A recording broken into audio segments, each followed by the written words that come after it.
Selamat datang di Ermo TV.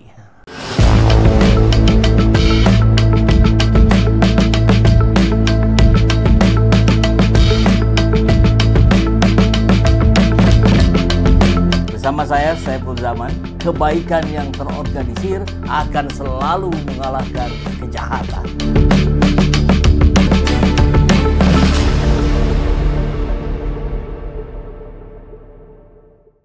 Rizal Fadilah memberikan usulan, sudahlah sekalian paket hemat sajalah. Adili Jokowi, maksulkan Gibran. Bagaimana menurut sahabat RMOL? Dari Rizal Fadilah, berpotensi besar untuk mengadili Jokowi adalah melalui dugaan skripsi dan ijazah palsu. Untuk ijazah palsu kan sedang bergulir di pengadilan juga ya, tapi sekarang akan ada laporan baru terkait dugaan skripsi palsu. Ya, itu kita dapatkan informasinya dari kawan-kawan yang hari ini sedang menyiapkan gugatannya.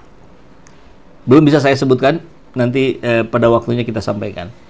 Pasal 263, 264, dan 266 KUHP bisa dikenakan atasnya, ditambah dengan pasal 68 dan 69 Undang-Undang Sisdiknas.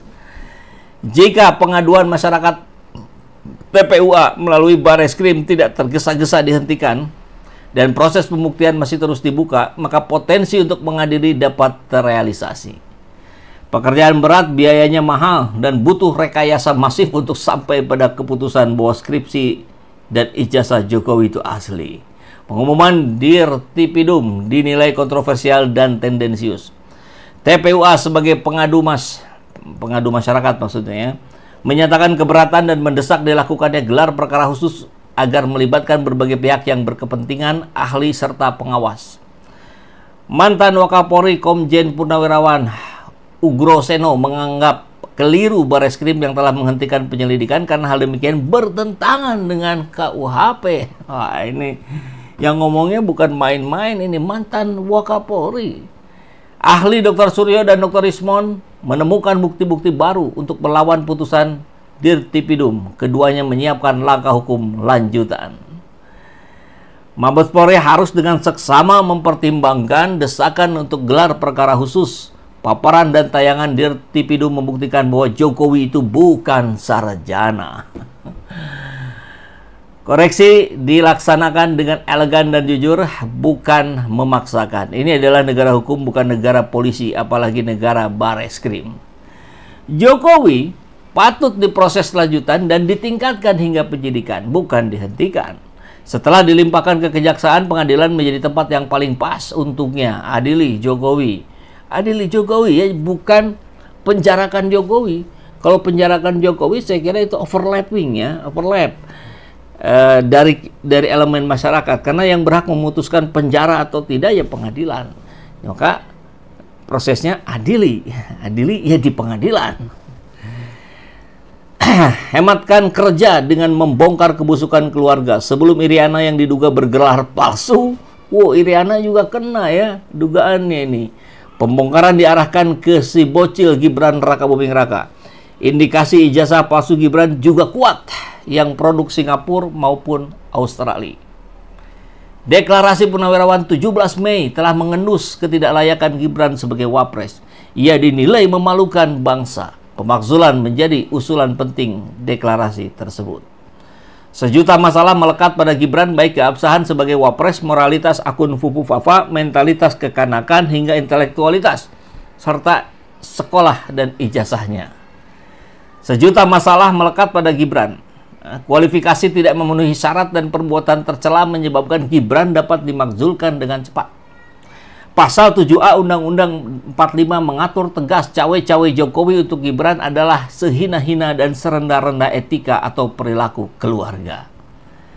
Paket hemat adili Jokowi dan makzulkan Gibran adalah biaya murah untuk memulai penataan dan perbaikan bangsa. Selama keduanya masih ada, maka negara ini akan terhambat dan tersendat. Pemerintahan siapapun akan dibuat gaduh oleh persoalan yang diwariskan pendahulunya. Jokowi dan Gibran adalah benalu yang harus dibersihkan sebersih-bersihnya.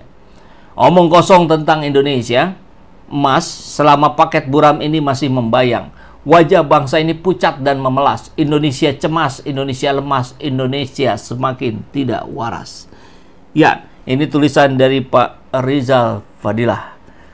Makin garang saja setelah diperiksa di Bareskrim, ya, luar biasa ini. Nah, mari kita lihat dalam sudut yang sebaliknya. Sebetulnya katanya gagal paham ini Forum Purnawirawan TNI soal putusan MK dan pemakzulan Gibran. Disampaikan oleh siapa? Mari kita lihat. Dari rmol.id. Langsung ke intinya ya. Dalam putusan perkara nomor 90 itu dikatakan ini final dan mengikat. Di antara perkara ini yang diajukan oleh 2 orang dosen. Oke, nanti kita langsung ke intinya bahwa dalam putusan MK ini, nah tadi ya, final dan mengikat, punya kekuatan hukum. Jadi tidak bisa lagi diutak-atik katanya, walaupun di dalamnya sudah terbukti ada pelanggaran etika berat yang dilakukan oleh Anwar Usman. Nah, celah inilah yang justru dimasuki oleh Forum Purnawirawan TNI tersebut. Baik, ini yang nggak apa-apa, beda sudut pandang tentu hal yang wajar. Surat pemakzulan Gibran ke DPR MPR mengada-ada.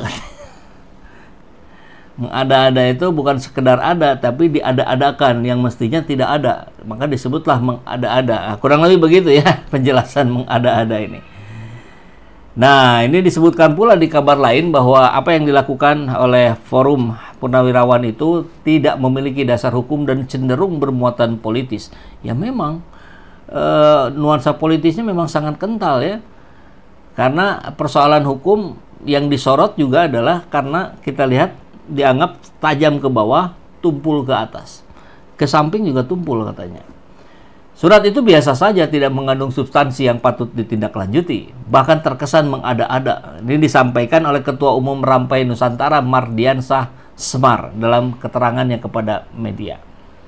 Rampai Nusantara, apakah, saya nggak tahu nih, ini organisasi mana ya. Menurutnya Gibran tidak melanggar hukum, tidak melakukan perbuatan tercela, dan masih memenuhi semua syarat sebagai wakil presiden. Nah, makanya didoronglah ya oleh pihak yang kontra dengan ini pembuktian siapa pemilik akun Fufu Fafa. Ini salah satu yang akan menentukan apakah perbuatan Gibran ini tercela atau tidak. Kalau terbukti pemilik akun Fufu Fafa itu adalah Gibran, maka masuk pada delik tercela ini menjadi sangat kuat. Kurang lebih kan begitu penjelasannya. Jadi tidak ada satupun alasan konstitusional yang bisa dijadikan untuk memakzulkan. Begitu katanya ya. Bahkan disebutkan, menurut Semar juga, ini orang-orang ini katanya ya, Jenderal Fahru Roji dan sejumlah tokoh lainnya ini merupakan pendukung pasangan Amin pada Pilpres yang lalu. Lagi-lagi Anies Baswedan disentil-sentil, di-mention. Padahal Pak Anies tidak berurusan dengan ini ya. Oke, begitu. Maka kita akan lihat juga kabar ketika, nah kita kembali ke sini ya. Ketika tadi ada informasi bahwa akun Gibran terciduk memfollow judi online, maka terkait judi online ini tidak bisa dilepaskan dari Budi Ari.